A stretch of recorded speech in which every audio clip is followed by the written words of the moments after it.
ஒரு நாள் ஒரு வியாபாரி தன்னோட வியாபாரத்தை புதுசா ஆரம்பிக்க ஒரு புதிய ஊருக்கு வரான். அந்த ஊர்ல வாடகைக்கு ஒரு வீடு தேட ஆரம்பிக்கிறான். அதே ஊர்ல ஒரு வயசான ஆள் இருந்தாரு.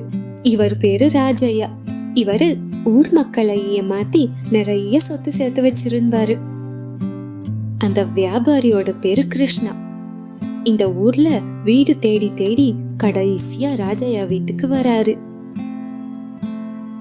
ஐயா, இங்க ஏதாவது ஒரு வீடு வாடகைக்கு கிடைக்குமா?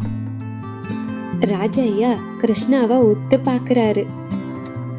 கிடைக்கும், ஆனா வாடகை கொஞ்சம் அதிகமா இருக்கும்.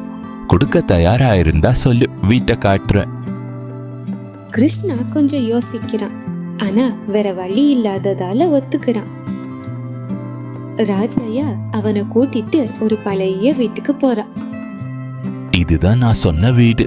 மாசத்துக்கு 1000 ரூபாய் வாடகை.